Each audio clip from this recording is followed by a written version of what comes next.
I can't hear it. You can't? No, I can't hear it. Man, I have to re-upload it every week and it doesn't even matter. Welcome to the Get Offset podcast. My name is Emily. And my name is Andrew. What's up, everybody? What is up? What is up? It's 8:30 p.m. in Seattle and it is 80 degrees. Albeit only 77 in my room. I've got 72 in here, so I'm doing fine, but the AC unit's also been running on full blast for, let's see here. Oh yeah, I could grab mine off the wall. Mine's rating 72.7 right now with 47% humidity. Yeah, 46 here. Mine only peaked out at 73 in here. I don't have actual AC here, so I just had to keep the screen door open. I have a little standing like fan type dealio. But I'm on the bottom floor of a three story, so it's really not bad. It's like essentially basement. So the only drag is I can't get a cross breeze going like you can on every other floor of the house. Sure. I've got 83 in my neighborhood right now. A bit warmer on the side of things. I'm just going by what my little Cortana on the little corner of my computer is telling me, which I don't know how to turn that off. I don't really care about it very much. It's new Windows update. It doesn't hurt. I like it. Yeah, you drink anything, buddy? Ta-da! Here, this is your Sun Glitter Peach IPA. Nice. From Silver City Brewery, coming at you live from Bremerton, Washington. Oh, really? It's they've done this the last 2 or 3 summers in a row, and every summer, as soon as I see it at the shelf, I'm like, boop. Mine. Yep. Mine. It's fruity, it's hoppy, it's so refreshing. Yeah, I respect it. I'm drinking I'm repping San Diego, our fellows at Six Cycle Hum, and also my friend Ryan at Seymour Duncan. Cutwater. Nice. Margarita. Yes, I'm a fan of these with my daddy issues. It's the band Daddy Issues, people. Oh, there we go. Koozie. Yeah, they're a Nashville punk band. Speaking of Nashville, you want to hear my what's new? I'm going to guess that you're going to Nashville. I'm going to Nashville. I'm going to Summer NAMM. I booked my flights this weekend, thankfully. So I had booked some flights for 2020 before COVID, and Alaska just gave credit. And I thought that credit expired, but I called just to check and make sure. And they're like, oh, yeah, no, that was extended for like another year. Just like book it before February 2022, before flights in like July 2022 or something. And yeah, so I'm going to Nashville. Nice. Yeah, for Summer NAMM specifically, I'll be in town, getting in town Wednesday night, leaving Monday night. I'm going to spend the weekend with my friend Michelle of Michelle Sullivan and the All Night Boys. I'm an All Night Boy. But that's the song. If you listen on the Just Normal podcast, the song that plays at the end of the episode, that's a song I recorded with Michelle called Little Pink Room. Yeah, we recorded that at John Prine's old studio. Rest in peace. Rest in peace, John Prine. And it was a really fun. I think I did that at Summer NAMM, the last Summer NAMM I went to, 2019. Yeah. It's been 2 years. Yeah.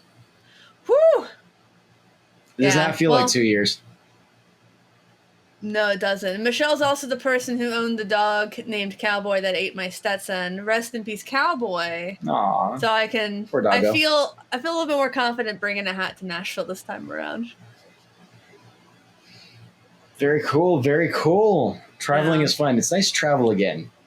It is. And speaking of that, I know you traveled, but Rick and I are going, taking a little trip this the weekend before this drops, up to Port Townsend. We're going to see James from the guitar. We're actually going to stay with James from the guitar store, who was on an episode. Yeah. Yeah. We're gonna see him. We're spending one night at a Fancy Pants Hotel, the Palace Hotel, and we ended up just happenstance booking a room called Miss Kitty.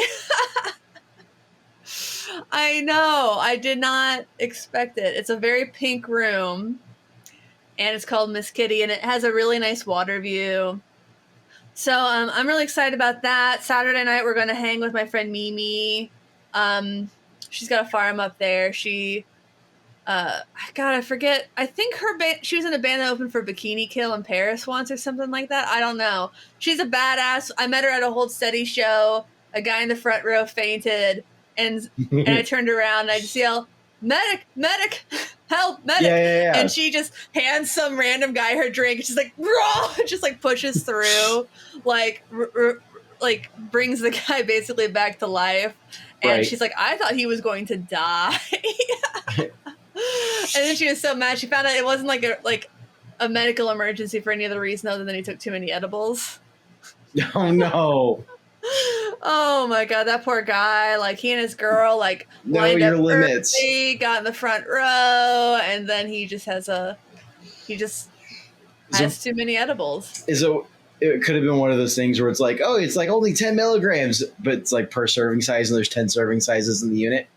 I don't know. She's the one who like he had met, like his partner had said that he took some edibles. So I don't know, but I've definitely heard of that happening. In Seattle, I feel like if you buy them in Seattle, they're more likely. I haven't seen anything that's like an edible that's not divided into little 10 milligram servings, but that just tells you what I'm buying, I feel like. Sure.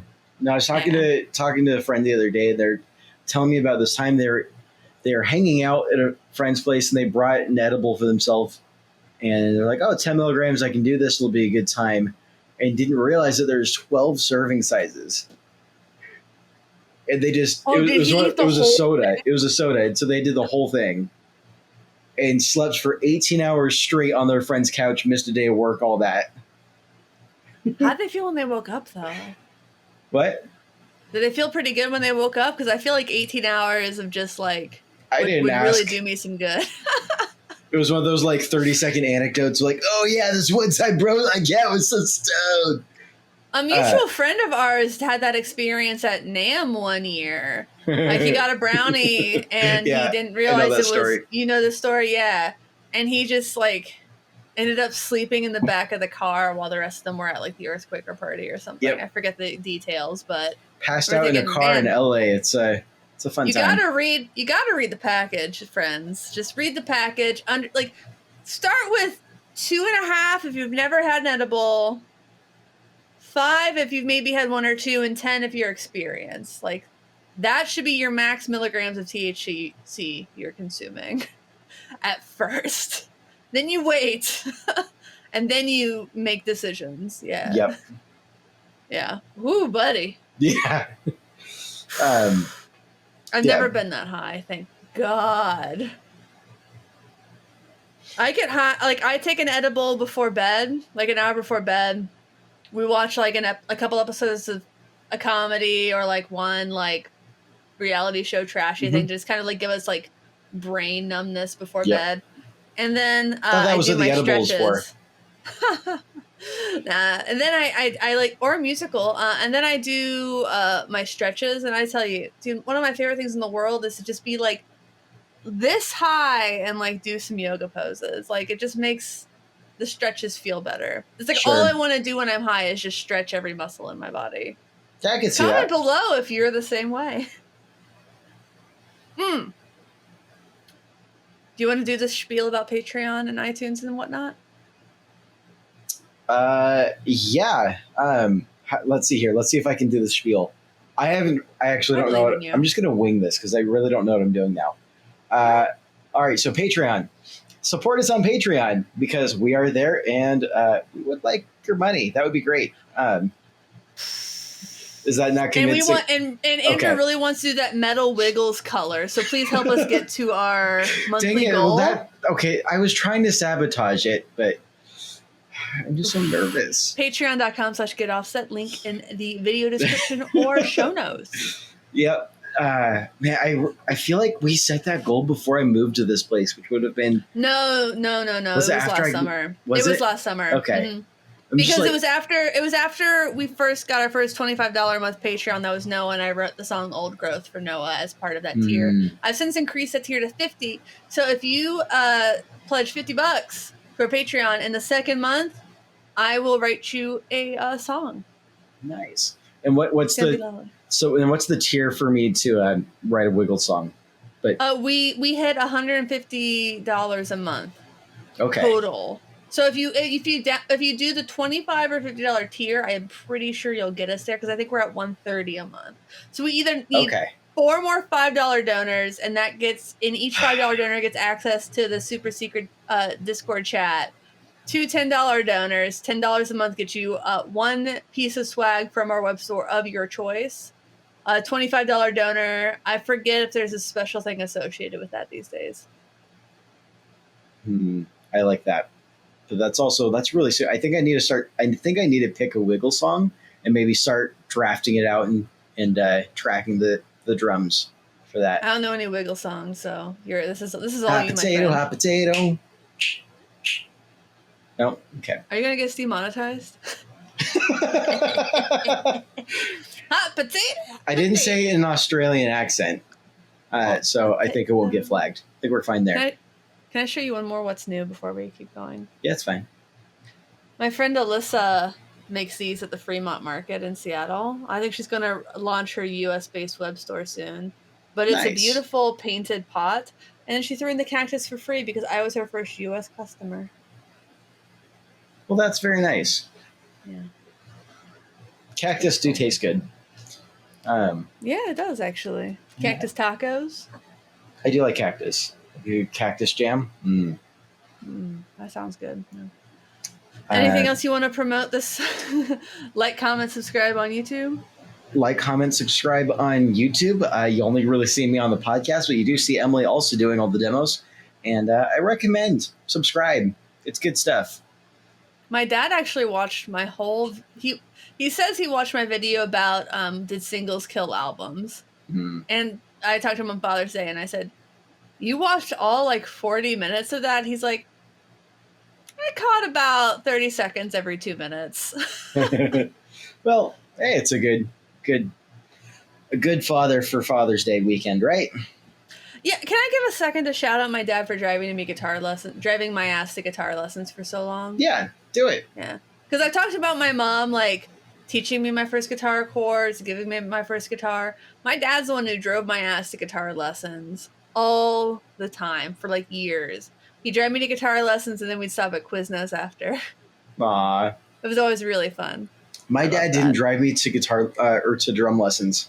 He because drum lessons was the neighbor 2 doors down. He talked to the neighbor for me when I was in 6th grade and said, "Hey, we hear you playing every day when you get off work at about 5 o'clock. Did he pay for those lessons too?" The neighbor did it for free for years. That's nice. Oh, weekly lessons for years. Wow, it's the only he must reason have loved it. Oh, he was having a blast, and he had a second kit set up, so he set up the 2 kits facing each other, and that was just how we did lessons. That's really cool. He set up one left-handed. He's not amazing left-handed, but he could keep up with me, who was a 6th grade kid that knew nothing. So we just play mirror to each other. It was great. That's actually a really good equalizer. And kids, really young kids especially, it's easier for them to just directly mirror than to transcribe it in their brains. Exactly. Yep. Nice. So shout out to my dad for doing that. And then when I got to high school, he taught me my first couple of Nirvana songs on guitar and lent me his guitar, and then ended up just giving me his guitar. I've got his old Yamaha acoustic. Can I guess their Nirvana songs? Sure. Come As You Are and Smells Like Teen Spirit? And All Apologies. Those are my guesses. No, so Smells Like Teen Spirit. Drop D. And In Bloom. You didn't teach you Come As You Are? No. Do you know it now, though? I do. Oh, yeah, that's one that I'm pretty sure, I have the muscle memory for that, though. Yep.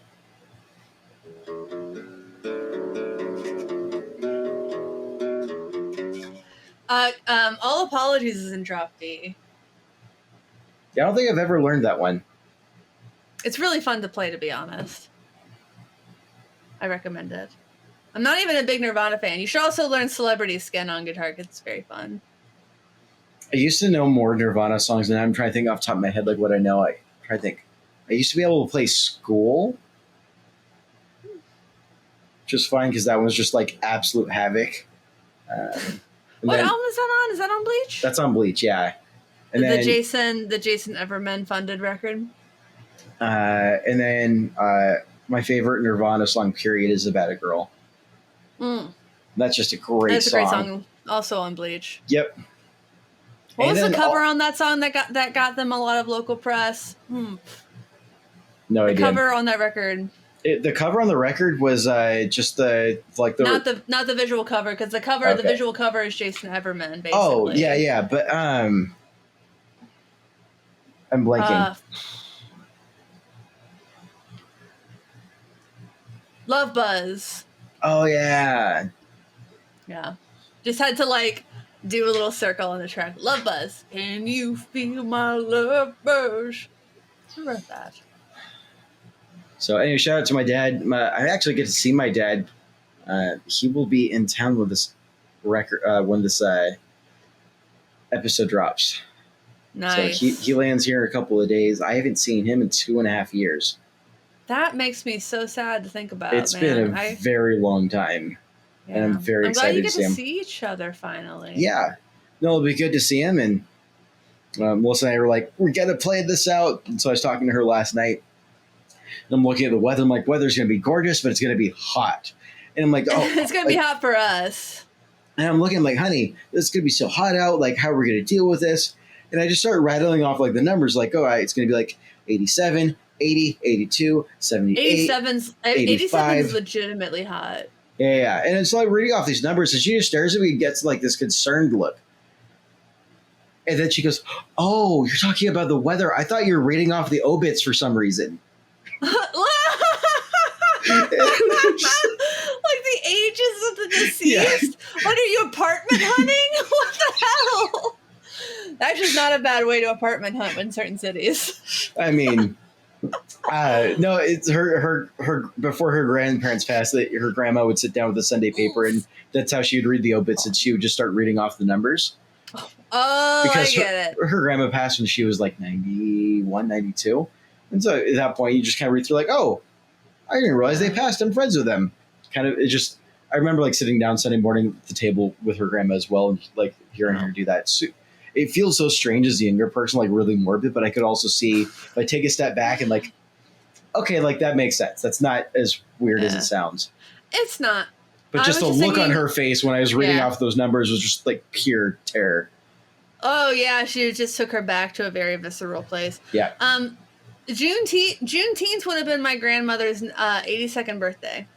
Oh wow. Yeah, loved her, Bonnie Faye. Yeah. She listened to this podcast every week. My grandfather has never listened to this podcast, and he's 81. Wow. Bonnie was just a you know, she was sharp till the end, just like yeah, just like one would want to be, I think. Yeah. No, it's definitely a way to do it. She was listening. She's like, I don't know what's happening, Emily, but I love you. I went to a wedding this last weekend. I guess that's something else that's new with me. Yeah. Well, I didn't know that. Wedding reception. I guess is technically. So the wedding happened in California like part. a month ago, and they had like another reception up here for all their friends. So shoot, it's a party. Got to see a lot of people I haven't seen literally since before the pandemic. Yep. Yeah. And like it was outdoors, out in like North Bend. I was just like walking around without a mask. It was a strange, like I haven't seen these people. Like should I be? Like, it was so weird. But that was good. They had like really good pizza too. Nice. Oh, I'm excited for. I've heard Port Townsend has like stupid good pizza. That would be yet another good reason for me to go out there sometime. I need to go out and see James. Yeah, I was going to bug him. Like I just kind of fell behind on a bunch of stuff. I got a bunch of freelance projects, most of which are over. But I was going to propose to like go up to what the guitar store is now and like do some demos, kind of like Ryan Burke's Road Case series. Sure. But I just want to go and hang. You know, it's only like it's a 2.5 hours if you take the ferry and time it out right. So it's really not that bad. Yeah. But I might take my camera just to do some test like field recording kind of stuff. But, sure. For Summer NAMM. Film some B-roll. Have some fun with it.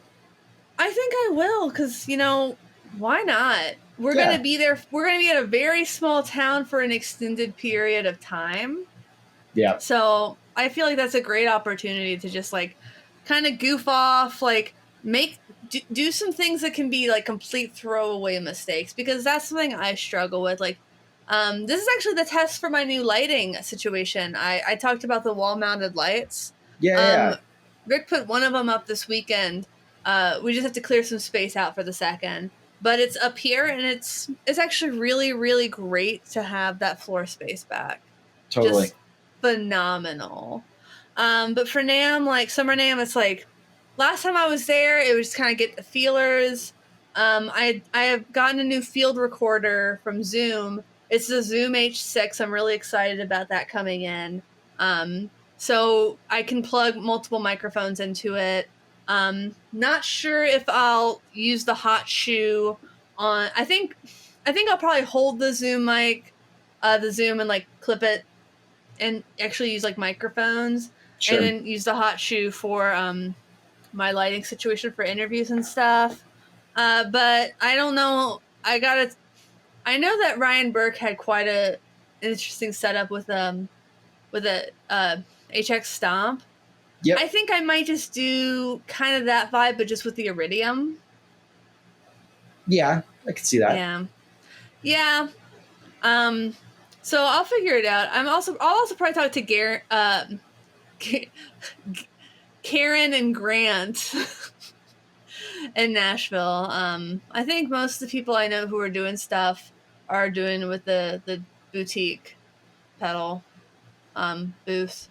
Sure. So I know Lance Giles from Dogman Device is going to be there. He and I have been chatting. Really excited to meet Lance in person. Totally. Yeah, and he's been doing some cool things, and he had a big sale recently, and I just, it was really exciting to see some things sell out for him. Yeah. No, super cool. Yeah. Make me wish I was going. Like, I already wish I was going. It's just one of those looking at the calendar for the summer, realizing I can't just not work. I've taken every hour of vacation. I will be taking every hour of vacation I have this year. All 4 weeks. I'm taking about... We'll do Winter NAMM. I think we should both do Winter NAMM. Yeah, Winter NAMM should be totally doable. And it really should be the both of us. We'll like train each other up and take turns on the camera and stuff. I think that would be a lot of fun. Yeah, I think that could be super cool. And maybe you could leave the kiddo with the grandparents. That could also be fun. Our spouses. Oh, we should do a spouse episode soon. I know. Rick will take some convincing, but he'll do it. I think Melissa's the same way. He'll take some convincing, but once we get there, I think it's doable. I wish I tried harder to talk my mom into doing an episode. I think that would have been really fun. But she'll be back up here late July, so maybe I can talk her into doing another thing. Also have to get a headphone amp because I've only got one headphone output on this interface.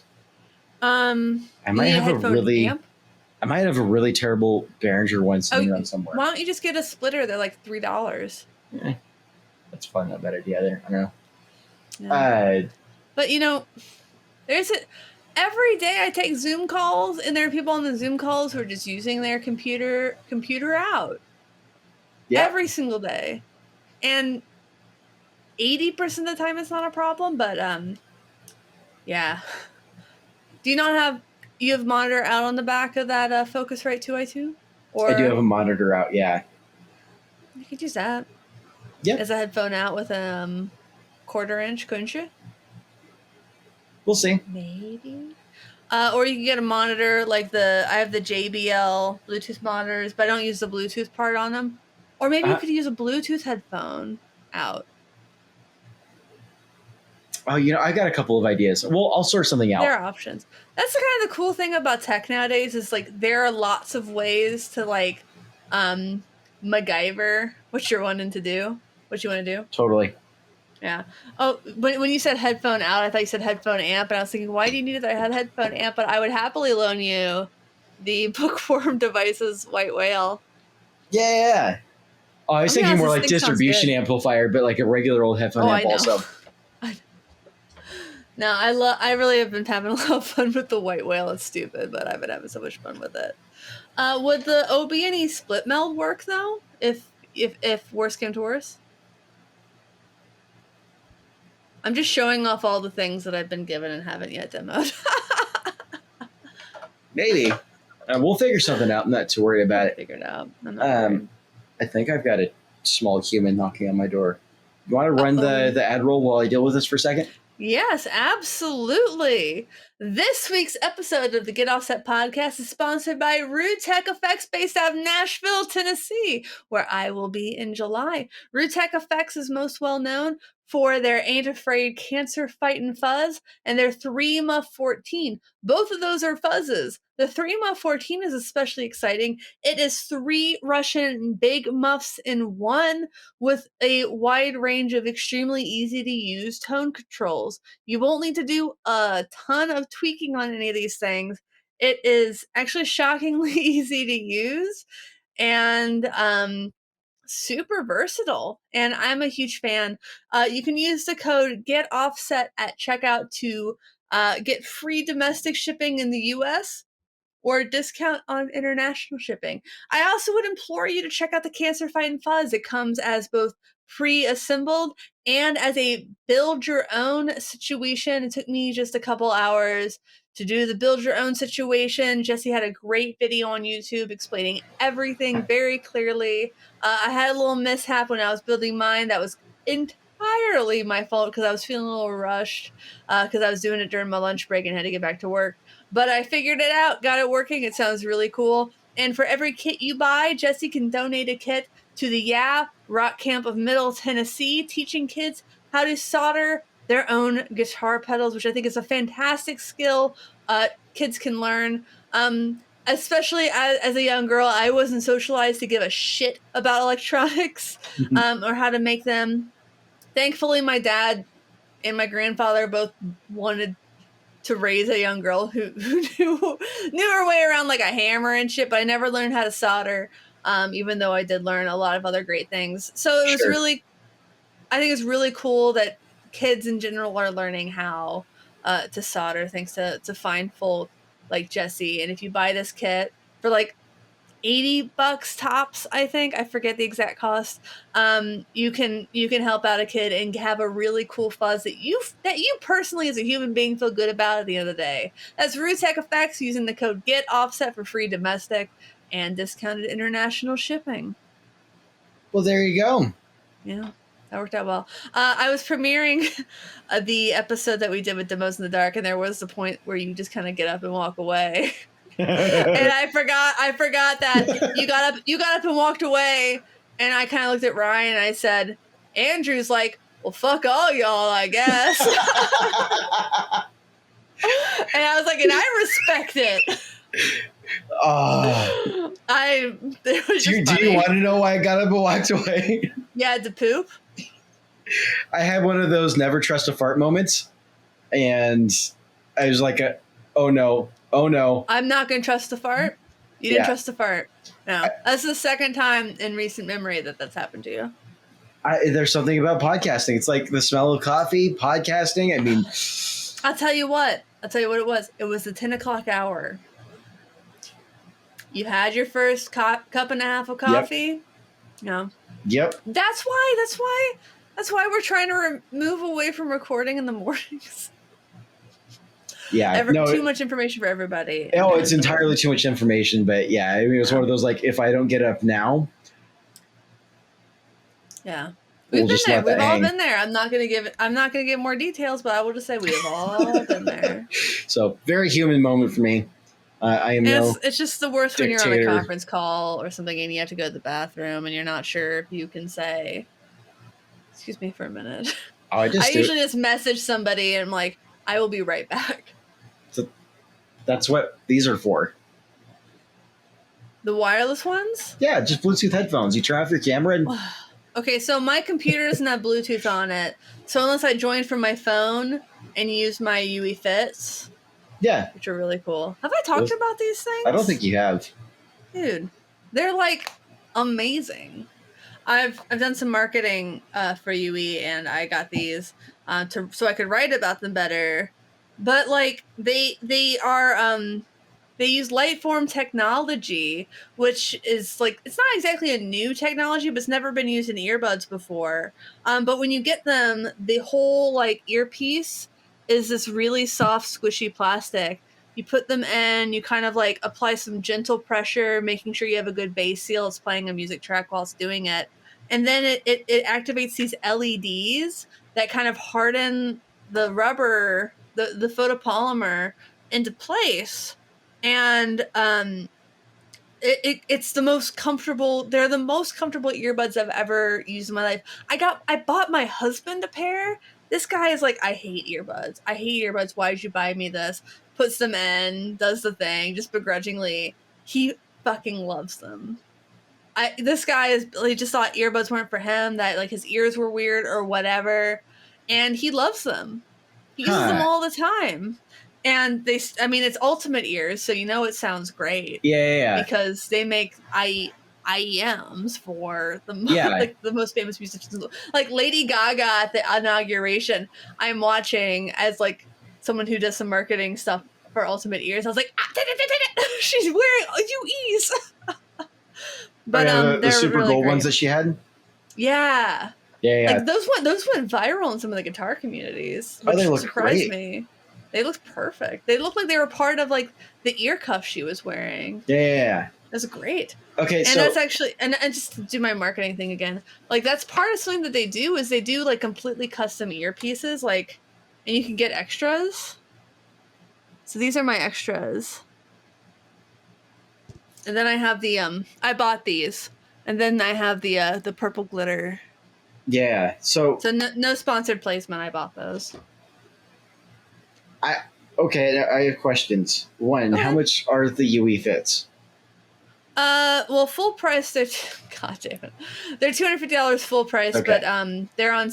I know right now they're on sale. They're on sale for part of the summer. Sure. Because I did the marketing for them. Yeah. I think they're on sale. I don't know. They just launched a big campaign with Jaden Smith, so I think there's some sort of sale involved in that. Yeah, no, like $75 off or something. But they're like AirPods, but I think they're less expensive than AirPods. AirPods aren't that much. Are they like $250? How much are they? I think the Bluetooth, the ANC ones. I'd have to double check. I don't know. Melissa was trying to do that. Hey, I want to get some AirPods. Like, can I? I'm like, why? But if that sounds like a better overall form factor, and if it's in the ballpark of the same amount, I'd be inclined to be like, hey, why don't we get you something that's going to sound better and fit better? So I'll talk to her about it. Yeah, they're extremely comfortable. I actually, and they don't fall out. God, this sounds like a stupid commercial, but I'm just like, listen, I went from like doing marketing for CPA insurance to doing marketing for something that's actually cool. Sure. And like I box every day. I know it takes a lot of work to look this okay. I box 4 to 5 times a week. They don't fall out. Like I used to run I used to run the normal corded ones, and I would move forward and my finger would catch in the cord and they'd fall out. Yep. So then I switched to the ones with the wire around the ear, and those would catch on my ponytail, and they'd fall out. Oh, yeah. The UE fits don't fall out. It's neat. It actually works. It's wild. I think the microphone on them isn't the best in the world. I will say that. But it's serviceable for when you're taking a call with your earbuds. Sure. It's weird how good the iPhone, even like the corded ones, how good the microphone generally sounds on those. Yeah, I mean, they sound fine enough for most TV interviews. I mean. Yeah. It's weird. I mean, to be fair, though, you also know there's a guy in the back like, low pass, high pass, compression, like. That's fair, and that's something you don't really think about a lot. And I'm sure there is some way I could like go in and like I'll tell you more about the fits later, but I'm sure like in general before a call, I'm sure there's some way I could go in and like finagle things. Sure. One last thing on the topic of Bluetooth for your PC, you can totally buy a Bluetooth USB adapter. I have one. I've just never installed it. What? Right. What? I'm just judging you because I'm a dork. Okay, can I just say, I have these JBL studio monitors that have Yeah. Bluetooth. So if there's ever anything I need to Bluetooth from my phone so I can hear it out loud, I can do that. So Sure. to be honest, 85% of my needs are met. And generally, I like joining Zoom calls with my phone because I think that the audio quality is better. Interesting. Well, I never glitch out, and I don't want to sound like what was that movie with the redhead and she was talking to the aliens? Yeah, no. Okay. Okay. Adaptation? Adaption? It's a one-word title. I'm It's a gonna rude Google thing to say about adoption. movie with the lady translating for aliens. Arrival. I First did not Google watch result. First Google result for searching movie with a lady translating for aliens. A+ Google. There's a Breaking reason news, there. this just in. Google has better movie trivia than Andrew does. Did you ever watch Smart Guy growing up?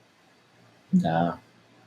There was an episode where Smart Guy, the premise was Taj was a child genius.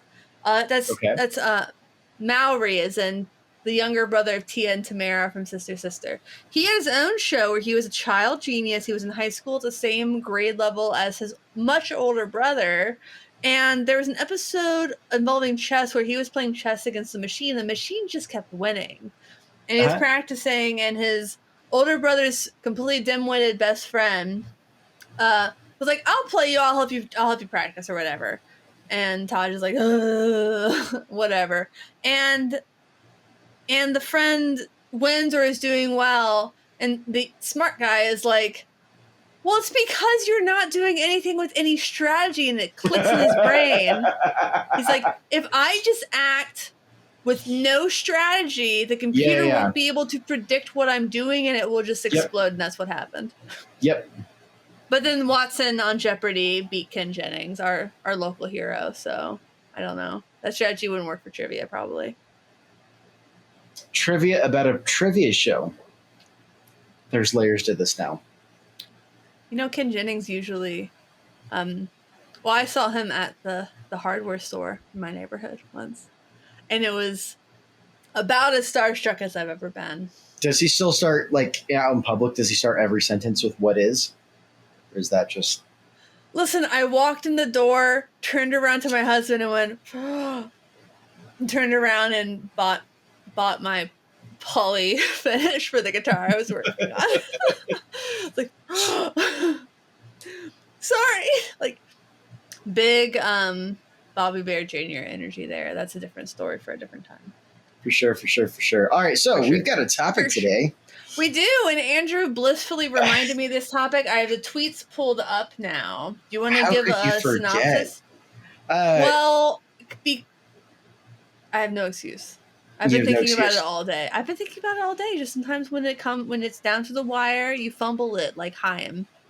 That's fair. It's understandable, but I will still choose to mock you for it anyways. So the synopsis here is, I'm going to break this down to like some very high level terms, and then we'll let you drill it down a bit. Person A says, "These same names, it's fine." No, we'll get there. I'm like really top level down because it's a classic. It starts off as easier. It'll be easier, I think, if you start with names. That's just my immediate feedback. I would like to start person A, B, and then you add the names later. I think it's going to be confusing.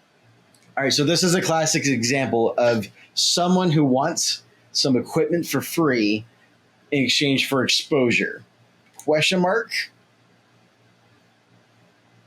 And that's the basic premise of this plot, and it goes to places where I've never seen this premise go before. Old as time, song as old as rhyme, TXT for exposure.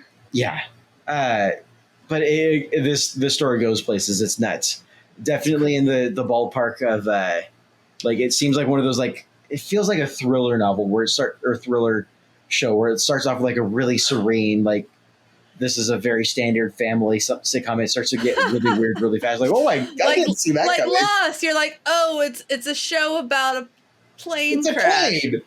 It's a plane, and then it turns into like it's like, what is happening? There's no snakes. There's no Samuel L. Jackson. It's just a plane. There's a smoke monster that never gets explained, and then disappointment. So, and a Weezer record, aka disappointment. So the person who would like something, what was his name? Cody Wolf? Is that Cody Wolf, who is apparently very well known in Nashville for all the wrong reasons. all the wrong reasons.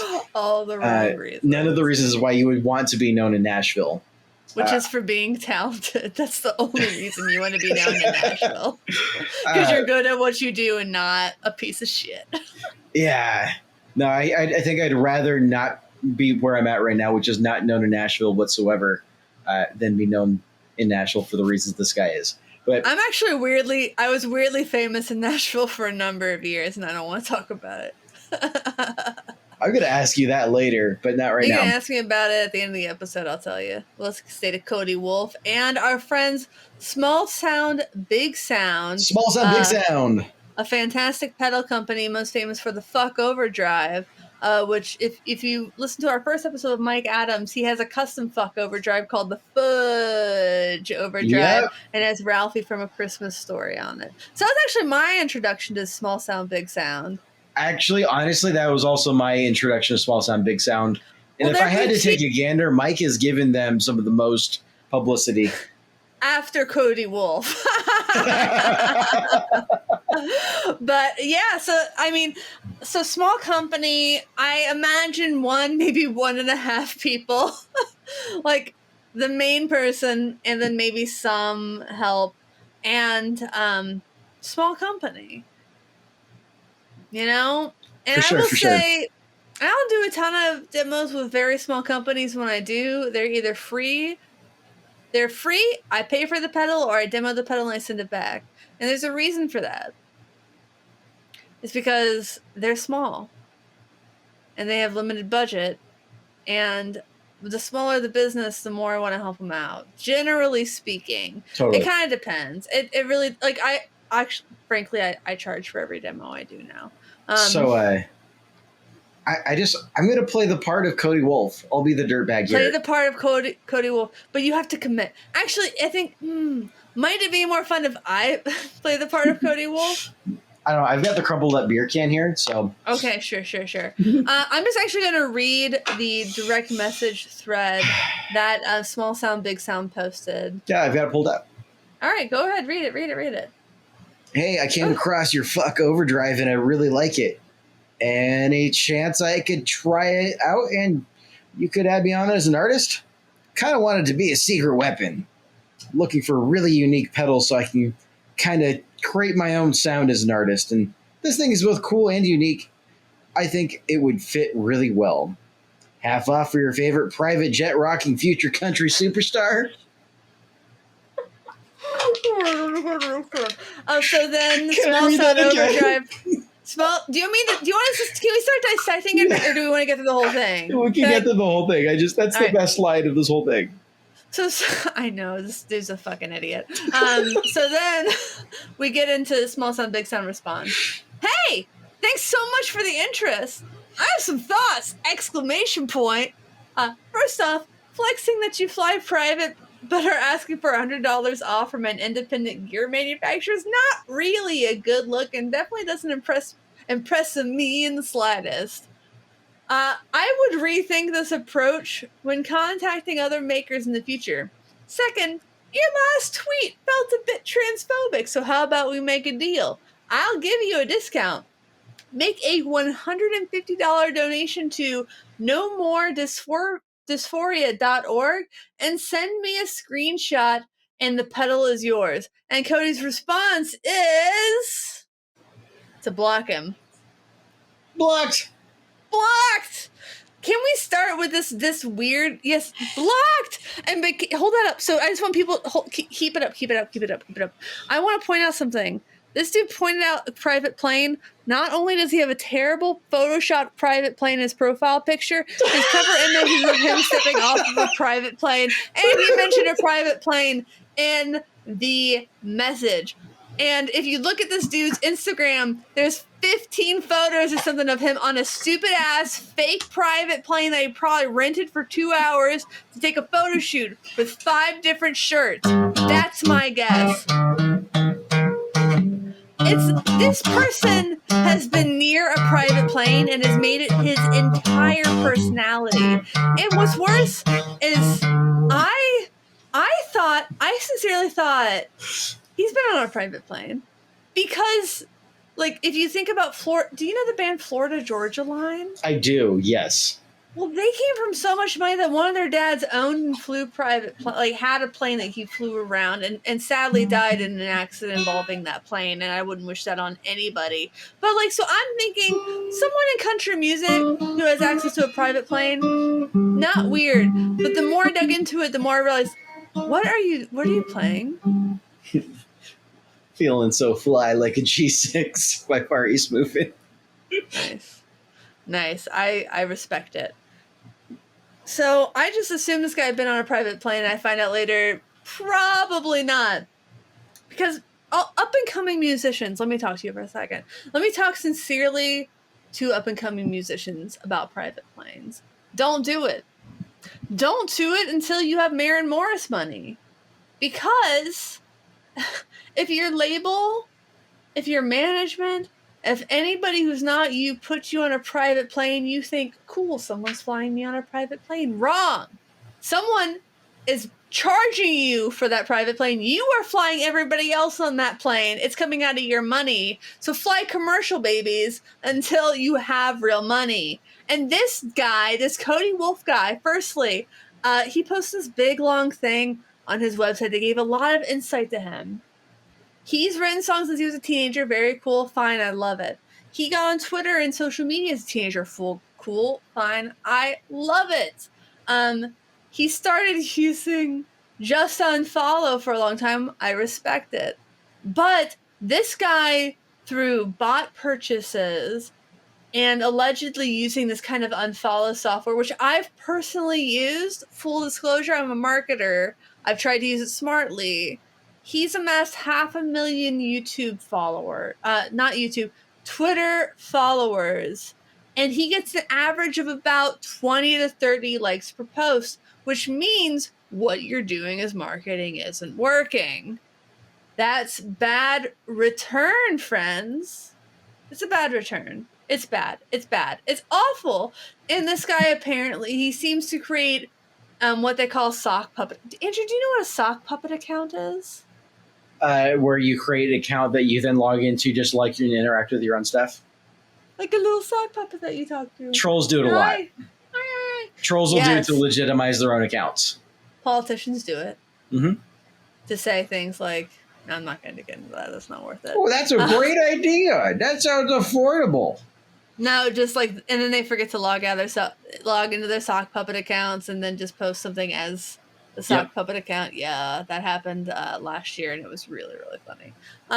But yeah, so this guy, he basically, to recap again, he asked like essentially a 1 to 1.5 small person company for a discount on a pedal as an artist. He retweeted himself. He retweets himself every single tweet he does.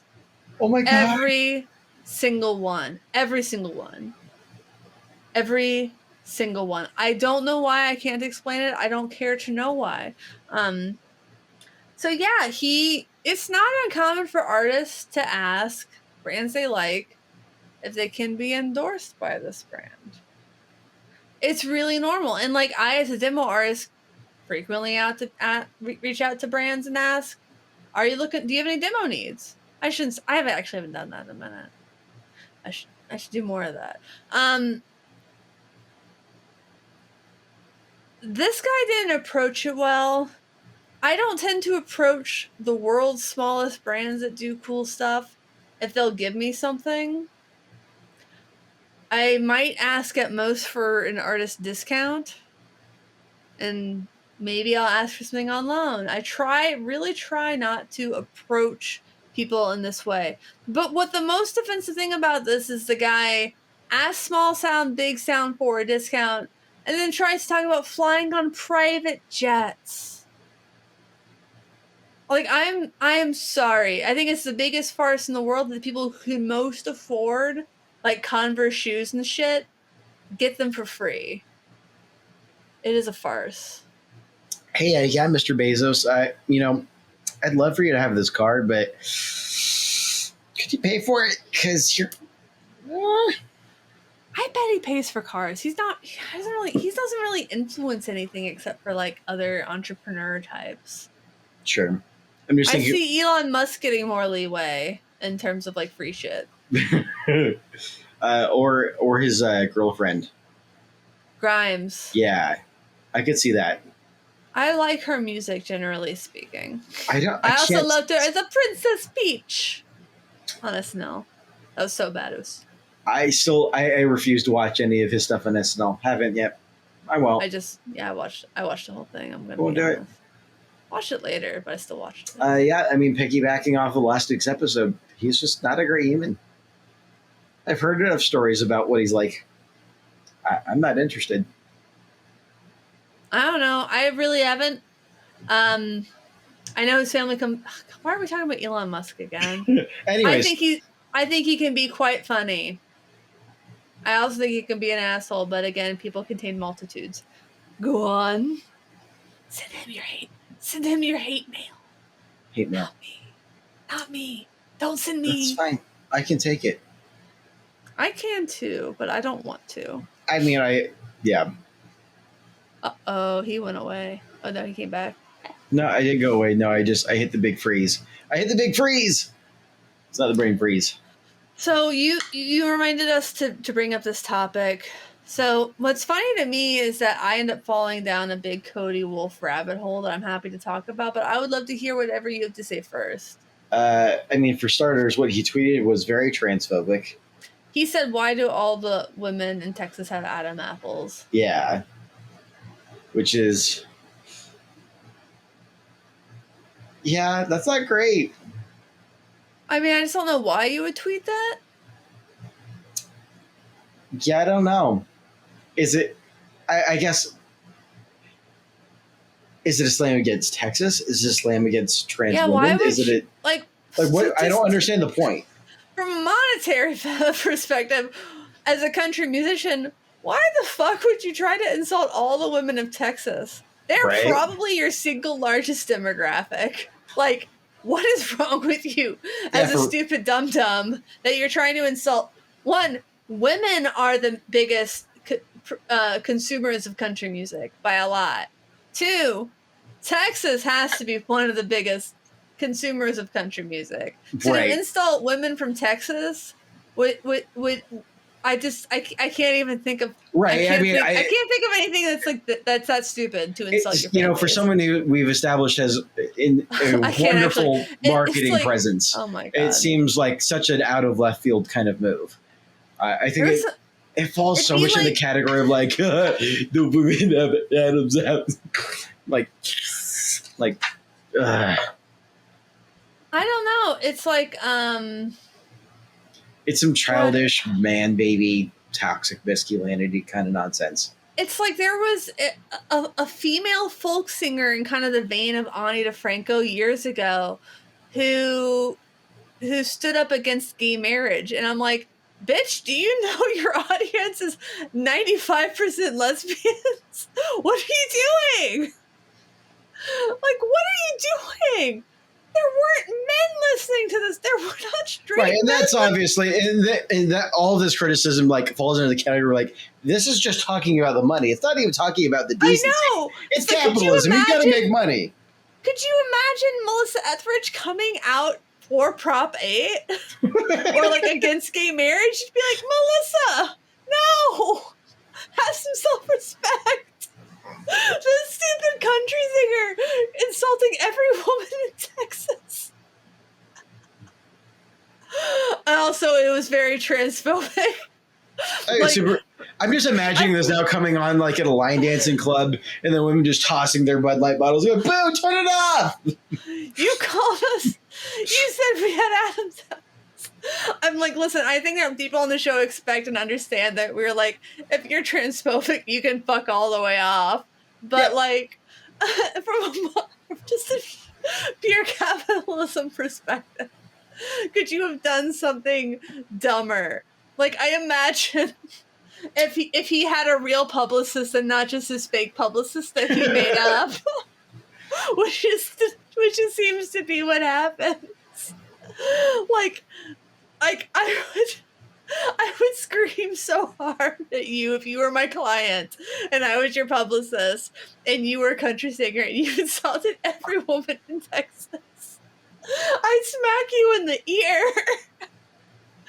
I can't with this guy. But yeah, so he seems to have essentially bought his audience. He seems to have made up his manager. What's funny to me is, and I actually tweeted this at Small Sound Big Sound. Cody had tweeted as his manager. It's this from 2018. Manager for Cody Wolf speaks out, : Blake Wright, manager for Cody Wolf at Cuff Management Group, took to Twitter under Cody's account, announcing the rising country star will no longer be performing free shows. My artist is worth as much as all the artists in country music and deserves the right to get paid. Huh. There's irony. Found it. Found the irony. As if this was lacking in irony through and through at this stage in the breakdown. Aggressive lack of self-awareness. Aggressive is one of the terms I would go with, yeah. Mm-hmm. Man, I'm looking at the screenshot that Small Sound Big. So he pulled down the transphobic tweet. He did. People were really, really piling on him just for that tweet. People, for the most part, I haven't seen. I actually searched his handle and didn't see a ton of dunks on him. Reddit actually tweets about him, like posts about him quite a lot, like on country music Reddit. They think he's a joke. I'm sure he just really loves getting like the attention. So I feel like I cringe a little bit saying his name, but I feel like it's important that people know like what kind of person a person is. I actually remember seeing tweets about this guy a while back because he, through his seemingly fake, I should say, publicity company said, country music's newest watch out Morgan Wallen, country music's newest bad boy is already banned from Twitter. But he's obviously not banned from Twitter. He should be. He should be banned from the city of Nashville, let me tell you. Yeah, I mean, this is the kind of guy that gets 86 on a second drink at a bar. Like no more drinks for this guy. No more. What's a drink? Natty Lights for this guy. No more Steel Reserve for this man over here. Natty Lights, Natter Days. What's a Natter Day? There's strawberry lemonade. But it's by Natural Ice. Yeah, it's by Natural Ice. They call it Natter Days. That sounds bad. It's so bad. It is so bad. That sounds like, I imagine that tastes like the barf that you have the day after you have too many daiquiris. Yes. That's exactly what it tastes like. It tastes it sounds like it tastes like the gutter in New Orleans. It just tastes like cheap malt vodka and like some stale strawberries. Dude, like in like the Bud Light seltzers and stuff, I didn't realize all of these hard seltzers they're basically malt liquor. Yep. Oh, they're all malt. They're awful. Yeah, it's all distilled malt liquor. That's all it is. It's like Topo Chico. I like it, so I'm like, oh, I'll try their seltzer. It was bad. Like, why don't they just mix vodka with the soda? Because like vodka sodas. It'd be that much more expensive, and you can make seltzer for so cheap. There's so much less that goes into it versus like a beer or something. Friends, why are you buying this stuff? Why are you buying White Claws? Like, I get it. Like, it's fine. Do you, but vodka tonics exist. They do. They are keto approved. So I just don't understand. Like, I just don't understand. I like Truly over White Claw myself, but What? Oh, I don't Truly? like any of them. I've had Truly, and Truly is generally indeed probably the most tolerable. Actually, San Juan Seltzer I found pleasant. falls under the category of it's hot outside. You just did some yard work. You're sweating outdoors. Just if it's cold and bubbly, it gets the job done. I've never been drunker than when at a Seafair festival, my friend Justin made me a cocktail in White Claw and the Lizzo Absolute Vodka Juice brand. Oh, good gravy. Yeah, no, I think We've really lost the topic, but I feel no, we've like lost the topic. But I'm gonna run this for a second. what I've else actually is there to say? This guy is a goober. he's an absolute. Don't do this. Like, oh, can I say one more thing about him? I'm sorry to dominate, but I have feelings. This guy keeps bragging that, oh, between TikTok and Twitter, we've already had 1 million listens of my new single. I'm like, one, dude, you have 500,000 Twitter followers, and you couldn't get 1 million listens just from Twitter. Two, 500,000 people watched a bird shit on me on TikTok. It's not impressive to get 1 million views. Between the video of a bird shitting on me on TikTok and my tweet about my mom thinking I left my weed out when it was catnip, I've had 1 million impressions. It's not impressive to have 1 million listens of your song between TikTok and Twitter, unless you also think that it's impressive that a bird shit on me and my mom, who has not been around Bud ever probably, mistaked my catnip for pot. Not impressive. I just I'm had not a thought. impressed by me. Go for it. Yeah, go ahead. Odds are his last name is actually Wolf, or did he give himself his artist name, his last name Wolf, to sound extra masculine? Cody Wolf Wikipedia. Oh, he does not have one. Oh my god, what a clown! What a clown! I'm gonna try that again. No. He has something on GYAANIpedia. Fraud - Cody Wolf. Oh no! Oh no! Oops. Oh, let's keep reading. Keep reading. I have to hear this. Oh, it just says he was born on June. Oh, he just had a birthday. June 7th, 1993 is a nationally recognized template fixed / category country music singer songwriter. He's from Connecticut.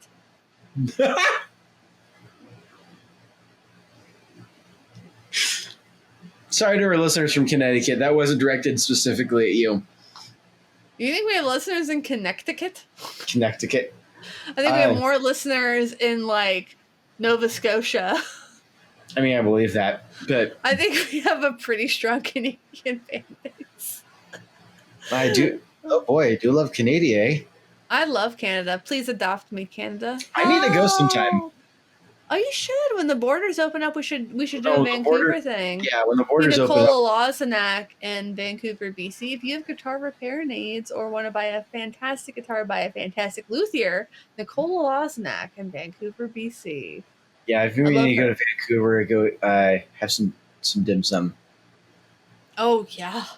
Yeah. They have that for sure. They also have some great Belgian waffles and gin. Man, what? My favorite thing. So this is gonna sound terrible. As we're like condensing this all down and realizing what an absolute farce this artist is. Artist seems like a strong term. Listen, he's done more. Can I just give him one thing I credit is that he's done the thing and he's trying, but he's also being a dick. He's trying in all of the wrong ways. He tweeted that transphobic thing, and at the point of screenshot, had 29 like reacts. Again, 500,000 followers. 29 like reacts. Up for like 8 hours. Yeah. So he was willing to risk saying something like that terrible for 29 like reacts. I mean, that's And I also saw a great that's like thread what my about expectations are for like a terrible joke that I post on Facebook to my friends and family. with your 258 friends or something. I actually don't know where I'm at right now. I know I literally cut like 1,000 a few months ago. I mean, I'd say most people have like a maximum of 250 dear friends. No, It's like generally perceived as like the maximum that a one person can handle at once. yeah. No, one of the things I did over COVID is I had like over 1,000, like 1,500 friends on Facebook, and I just started scrolling through like these are people from internships and from colleges. I'm never going to see these people again. It's not that I don't care about them personally. Like I'm sure they're like some of them they're nice people, but why? I mean, but do you want them to? Like, it's just not worth it. You have 483 friends on Facebook. Okay, so I cut quite a bit. That's a lot. I have 869, and it's just because of the music business. Yeah, I cut a lot of people in the music business too. It's my personal Facebook. I have 113 mutual friends with Ryan Burt, and only 46 with my brother. Yep. No. 66 with you. 25 with our friend of the show, Sean Crawford.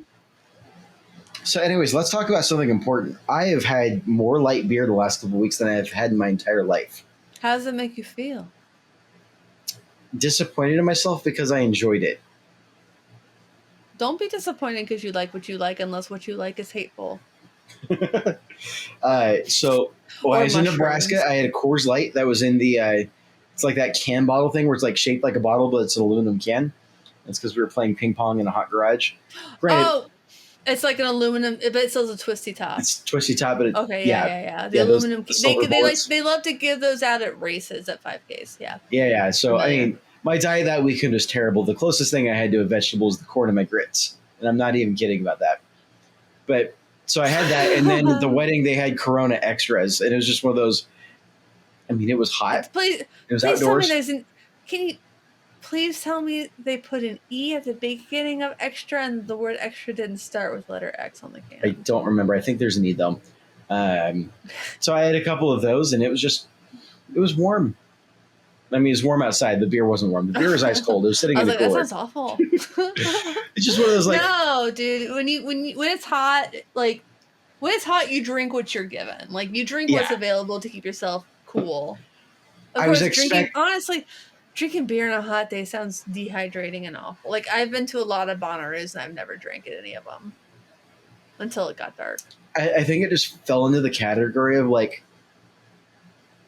It's cold and refreshing, and I liked it way more than I expected. I expected it to be like because I've had both of those things before and didn't enjoy the experience either time. But I don't think I was drinking it on a super hot summer day. So yeah. Anyways, I'm trying to decondition my snobbiness a little bit here. So it's my justification. What did you say? I'm trying to like deprogram my snobbiness. Oh yeah, that's always a good thing.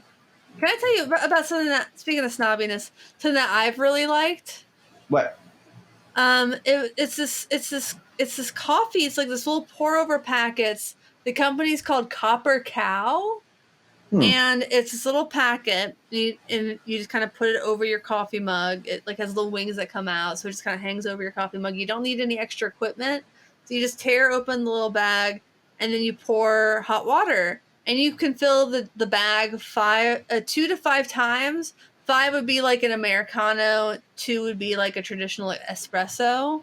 And it comes with a little packet of creamer. It's basically Vietnamese coffee with like 1/6 of the sugar. And it is delightful. They have different flavors, including the standard black. I've really been digging the lavender and the vanilla flavors. They haven't sponsored this at all. I've literally been just paying my money. Sure. And the customer service has been really good. Like I got the churro flavor, and because of the spices in the churro, it wasn't draining through the bag that they had. Like it took me like 10 minutes to get through 2 pours. They were like, "We believe you. Can you just send a picture of the lot number so we can know like what went wrong where? And can we just send you another packet of whatever flavor you want more of for free?" It was beautiful, wonderful customer service. and frankly just like has been a very pleasant afternoon treat for me lately, because it's even with the creamer, it's like 100 calories and it tastes so good. Today I had the lavender latte as an iced latte, and it just, I was feeling kind of sluggish and it just made me really happy. So if you're looking for something nice to get Melissa, dude, I really recommend it. Copper Cow. I will look into it, but I gotta say she's doing a really good job with. She's been leaning into learning how to do the V60, which is not What's that? the Hario V60 is pour over. It's like a little ceramic. It looks like a mug, but then it's got a hole at the bottom. And cool. I was talking to a friend who's a former barista, and they're like, "Oh yeah, dude, that was like the hardest." I don't know. I'm doing my stoner voice. That's what he thinks of you baristas. Now he just thinks you're laid back and chill and fun. That's what he thinks. I call them my dealers either way. And fair. He's just like, look, like the V60 is really hard to get. It's really unforgiving, and to be able to get it to like taste decent takes a little bit of extra work. And she's been doing a really good job with it, and that's a level of dedication that I appreciate. So, yeah, I mean, they also have teas and stuff. It's just for me, because like my husband makes a pot of coffee every day, and he if I asked him if like, baby, would you please make me a really nice latte, he would do it. But like, I don't want to bug him all the time. So sure. it's really been nice to have. It's like one thing to make the coffee, but then also do the steamed milk and the sugar and all that. Is like that much extra work over black coffee. It's a lot of love. But I'm definitely going to take some with me when I travel, because I heard this terrible story that ruined hotel coffee for me forever. Oh no. Yeah. Do you want to hear it? Yes, I do. But I'm also this is one of those like watching a train crash happen in slow motion kind of moments. I can't look away. So there are hotels that have the Keurig cup, and there are the hotels that still have just like a little bag of coffee with a little coffee pot that makes like a couple cups. Yeah. I've heard people clean their underwear and socks in those. Like they just put them in there with the water heated up with some soap, and they clean their drawers in them, their underoos, their panties, and their socks. It really brings a new meaning to sock juice. Le jus de chaussette, which is the French phrase for weak coffee, which is my favorite of the French phrases. Le jus de chaussette, because it was featured in an episode of Rock of Modern Life. Andrew is dying. He is dry heaving and laughing simultaneously. Okay, so this solidifies it. So I've got my AeroPress that I've been meaning to travel with. I think the barrier to me traveling with it next time I go travel, which actually this next time I'm traveling to Santa Cruz, I'm going to stay at a friend's place that he makes good coffee. But yeah, and he probably has a washing machine that he uses to wash his drawers in. No, it solidifies that I need to get. There's an immersion boiler situation that you can get to like literally boil the water in your coffee cup. I've already got the AeroPress, which is great for travel. It's just like an exposed coil with like a hook that hangs off the edge of the cup, and you just plug directly. That sounds like a fire hazard. Oh, it totally is. That sounds like something you make in Girl Scout camp, Boy Scout camp. I don't know. Girl camp. No, it's like literally just like an AC, like positive, negative, and it just goes through the water. It just supercharges it. I said Girl Boy camp. Why not? That sounds like a great indie record. Sounds like an indie record label. Honestly, that sounds more rational than Hamburger Records. So, Burger Records. So getting one of those and then getting it like a manual grinder. You just kind of do this. A burr grinder. Yeah, we have one of those. I've got an electric one, but I don't have a travel size manual one. You get your arm workout that way. So yeah, right. Yeah. So you won't have to worry about sock juice at your friends. Wife will check the Fitbit app. Honey, why is your heart rate like 150 at like 6 a.m? It's sincerely a workout. But were you seeing anybody? Like, no, honey, I was just making coffee. Like, hey, mom and dad, it's amazing. Your Fitbit heart rates were up at 11:15 p.m. last night, both of you, for 10 minutes. My favorite thing is breaking Andrew. I've done it twice in 10 minutes. Hey, look, someone sent me a pillow. I couldn't help it. Don't send Andrew a pillow. He said he'd quit the podcast if you send him a pillow. Don't do it. All right, I think that's enough. What was the thing that you wanted me to tell you? Oh, why I was mildly famous in Why Nashville? were you mildly famous in Nashville? I want to know, because if I'm gonna continue to be associated with you, I have to know these things. One of my advisors in college said that she was concerned that I didn't have enough extracurriculars. So I was thinking about how there were 4 free groups in other cities, but Nashville didn't really have one.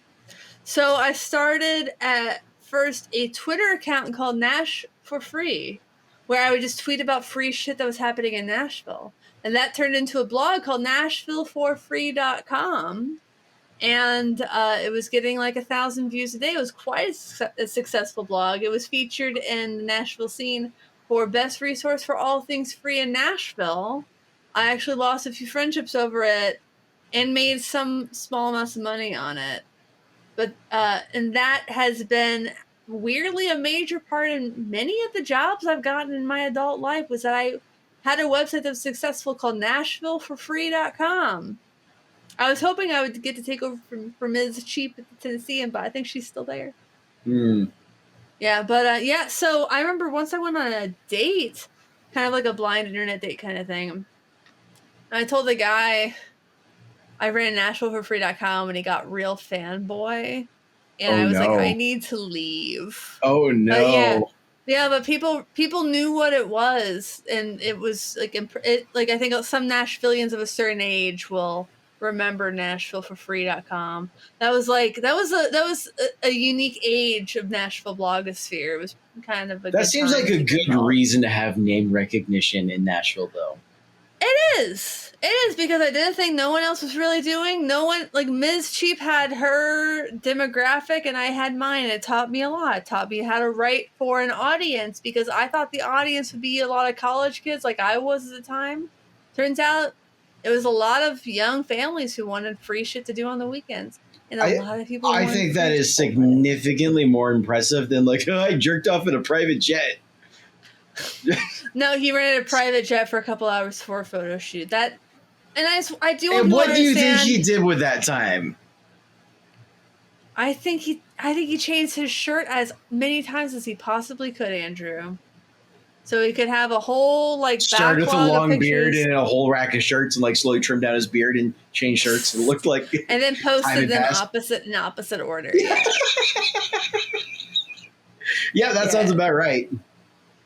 No, I just do want people to understand that across the country there are dozens of places where you can legitimately rent a private plane that never leaves the tarmac, or a set that just looks like a private plane. And stars as big as Bow Wow have been busted for pretending to fly on private planes. It's not worth it. And also, if you're trying to be an up-and-coming country star, and you think about your again, this is like a big know your audience thing. Why do you think they give a shit that you're on a private plane? I have no idea. Like we've talked about the fetishization of authenticity. It's huge in country music. Like, sure. Country musicians want you to be authentic. That's why people love the story about George Jones getting arrested for a DUI on a riding lawnmower, because they can relate to that shit. You've not heard that story, have you? I haven't, but now I'm just imagining like 20 cans of Busch Light deep into an evening and realizing that you got to move the tractor to the other field before dawn. I'm sure George Jones has not been the only man in the past 5 minutes who's been drunk on a riding lawnmower. Rest in peace to the possum. One last no-show. Oh, no. You don't know anything about George Jones. I just imagine like someone drunkenly riding over a possum in a riding lawnmower at 11 p.m.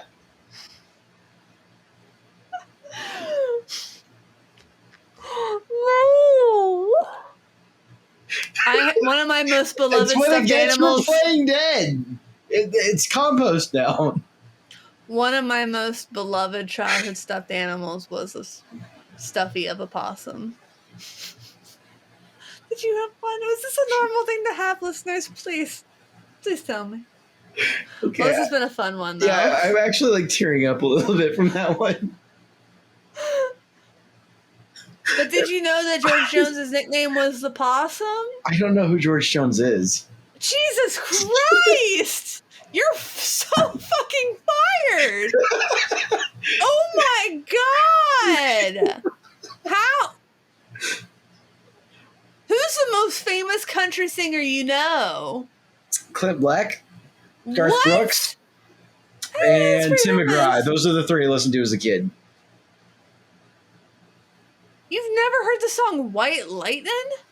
Chances are I've heard the song. I'm terrible. And that sounds familiar. Really?